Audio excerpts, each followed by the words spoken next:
রাত 2টো বাজে কিন্তু আপনার চোখের পাতা এক হচ্ছে না। পুরনো কোনো কথা, ভবিষ্যতের কোনো ভয় কিংবা লোকে কি বলবে এমন হাজারো চিন্তা আপনার মস্তিষ্ককে একটি জেলখানা বানিয়ে ফেলেছে। একেই আমরা বলি ওভার থিঙ্কিং। স্বামী বিবেকানন্দ বলতেন, আমাদের মন আমাদের শ্রেষ্ঠ বন্ধু হতে পারে, আবার নিকটতম শত্রু হতে পারে। আপনি কি এই শত্রু কবলে পড়েছেন? আজ আমরা জানবো স্বামীজি সেই 3টি অলৌকিক কৌশল যা আপনার মাথার এই তুফান থামিয়ে দেবে চিরতরে। প্রথম কৌশল, বর্তমানই একমাত্র সত্য। আমাদের অতিরিক্ত চিন্তার 90% হয় অতীত নিয়ে আফসোস অথবা ভবিষ্যৎ নিয়ে দুশ্চিন্তা থেকে। বিবেকানন্দ বলতেন, অতীত মৃত, ভবিষ্যৎ এখনো জন্মায়নি, আপনার কাজ হলো বর্তমান মুহূর্তকে নিয়ে। স্বামীজির একটি অসাধারণ উক্তি ছিল, এক সময়ে একটি কাজ করো এবং সেই কাজটি করার সময় নিজের পুরো আত্মাকে তাতে ঢেলে দাও। যখন আপনি কোনো কাজ করার সময় কেবল সেই কাজটিতেই মন দাও, তখন মনের ডালপালা ছড়ানো আর কোনো সুযোগ থাকে না। আজ থেকেই মাল্টিটাস্কিং বন্ধ করুন এবং বর্তমানে ছোট ছোট কাজে মন দিন।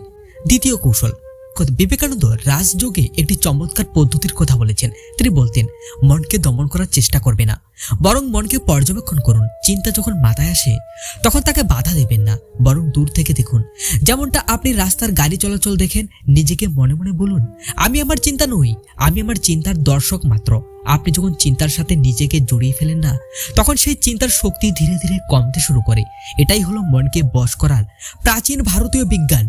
তৃতীয় কৌশল, কর্মযোগ ও পরোপকার। কেন আমরা এত চিন্তা করি? কারণ আমরা অতিরিক্ত আমি কেন্দ্রিক হয়ে পড়ি।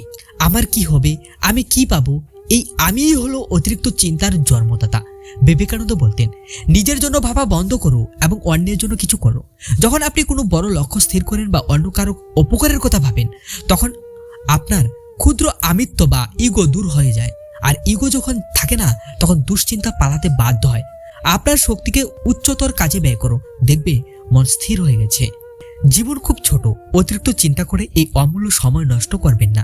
বিবেকানন্দের এই অমর্গ বাণী মনে রাখুন, বীর হও, সাহসী হও, সব শক্তি তোমার ভেতরেই আছে। আপনি আপনার চিন্তার চেয়ে অনেক বড়। আজ থেকেই মনকে শান্ত করার অভ্যাস শুরু করো, জয় আপনারই হবে।